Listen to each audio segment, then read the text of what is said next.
Hello, Patch. Okay, good morning. Right, it's about 9 o'clock. Been up since about 7:30. Been replying to a few comments that had come up. I don't know. I don't. In my what do they call it? Notifications feed on YouTube. I don't. A lot of these comments from past videos, I don't see them. And it was something coming from the YT studio, the YouTube studio, that just came up as a notification on my actual iPhone. So that's the only reason I saw them. So people ask questions about the video from February 22, where I'm resetting a Daly BMS that's tripped, right? And it's one where I then say, be sure to turn off the inverter and all other loads before you do the reset, right? Because all you're trying to do is equalize out the voltage between across the BMS, right? And then it will reset, right? And it's quick and simple, right? And one of the commenters said, Walter Brown, he said, why can't it be more simple, right? Well, to reset it, and the way to reset it is just disconnect it completely from the system and have it in your hand with two wires, an inlet and an outlet coming out of it, and then that's it, and it will be reset, right? But it's a lot of hassle getting spanners out, undoing terminals, that kind of stuff. This method I did, we just having a jumper across, that sorts it. Now, I haven't had this problem for a long time, don't need to do it, and the reason is because this is my battery box here, right? So this is an NMC. Let me just scoot back.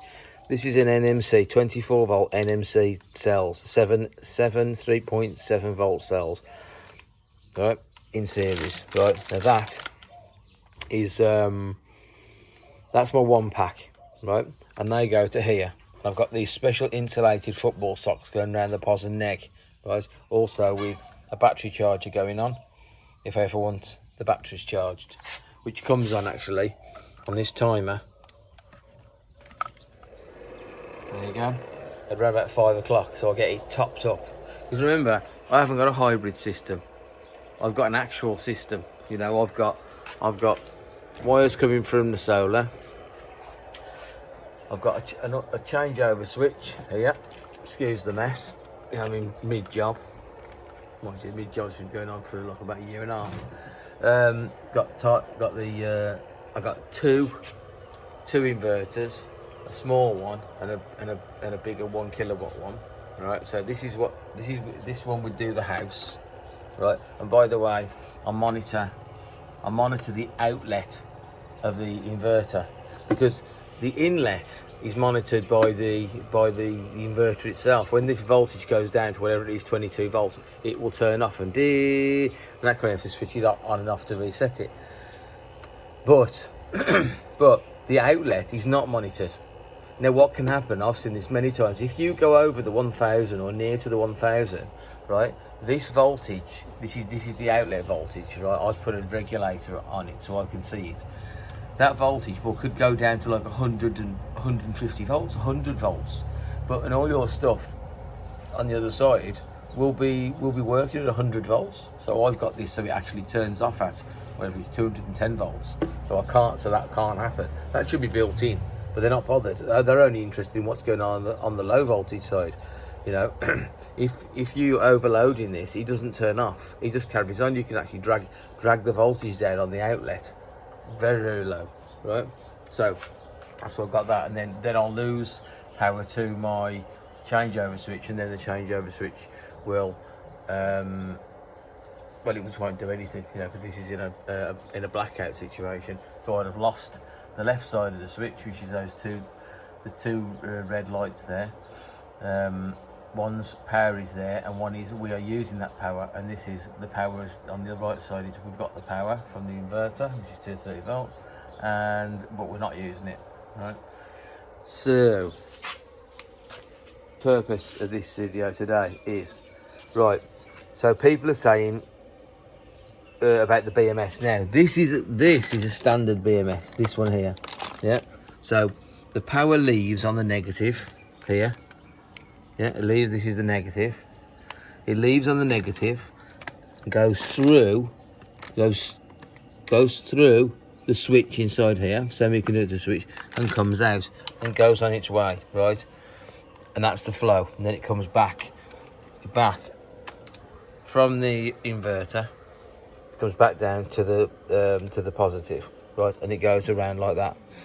Now, the reset method would be that if one of these cells had gone low, because I'd taken this all the way down, right, and it was down at real low voltage, and then one of the cells went, oh, you know what, I'm actually too low, and boom, it would notify, because all the cells I looked at, this BMS would go, right then, I'm going to trip out, right? Even if it hadn't reached the actual low, the overall low voltage trip out, sometimes a cell will just be a little bit too low, right?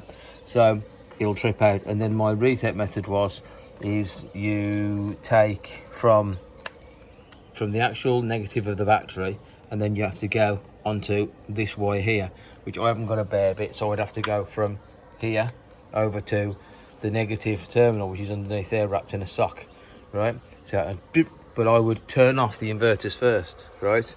So I wouldn't get, I'm not actually switching, you know, because otherwise I'd actually, everything that the inverter is feeding, right, I would be putting that down. I just want that turned off. I just want to go tip, you know, a little spark, tip, and then it'll reset. Carry on with your day. Right. After a while, I was thinking, you know what? This is ridiculous, because I was having the problem, not with this set. I was having it with this set, right? These are second-hand cells, and they're live pose, right? Now, when I made this setup, no, that's wrong, right? I wasn't having it with this here, right? What I was having it with is with my girlfriend's father's set on the farm that I bought him. Four units. He had 4 cells, 12 volts, exactly the same as these. I bought him 4. I set it up. He had a BMS and the second-hand cells. They were all balanced and everything, right? Got it all balanced, everything, right? But the thing is, what would happen is it would take the BMS out, because one cell would go lower than the others, or when it was getting charged, right, one cell would go higher. And what it is these cells, and these are the synopoly cells, right, they're fine, but what happens is when they're second hand, I don't know about when they're new, but when they're second hand, they will just decide, one of the cells will just decide to crash, right, a lot earlier than the others. Or one of the cells, when it's charging, right, will just decide to go really high, right? A real nuisance, and it's basically, it deems them unusable, right, as second-hand cells, right? They must be volatile, and that's why they just get rid of them, right? After all, if you were like, they probably come from data centers and what have you here in Asia, but they must just realise that after a while they just their fluctuation, either dying early or when they're being charged, the voltage just raising up far too high, right, very early, right, is causing problems. And what it will do, it will trip a BMS, and that's what was tripping the BMS, right? So what I then bought was one of these. It's called flying capacitor board, right? So this is so the idea with this is it's got all these capacitors. I don't know exactly how it works, right? But basically, so this live post cell, this live post pack I've got here has got 8 cells, a 3.2 volts, 8 cells, all in series, right? And that makes 24 volts, right? So what would happen here with this lot, without this fitted, I would be looking. Now this is a smart BMS, so I can see it on an app. Brilliant app. I can see every cell in working time, right? And what will happen is you could actually watch it, and you'd let's say do a test, and you'd run this pack all night to try and see, right, let's see how far we can go and how many amps I can draw out of this pack, right? But what would happen is you'd find, even after just a couple of 3 hours, the whole pack would die, and you'd be watching the BMS and you'd see, oh, it's that cell there, and it could be any of the cells, right? It used to swap around, and one of the cells would die, and you'd be very, very frustrated, right? We wouldn't die. I mean, it would just reach the cutoff, the one cell cutoff point. It would reach it, which is something like 2.2 volts, right? It would reach it, but there's plenty of power in the pack. So when you fit this flying capacitors board, what happens is, as the one cell is starting to die, and normally it would just die, reach the cutout cell, and that's it. The show's over, right? But what happens is, all you can actually measure, I've measured it with an amp meter, right?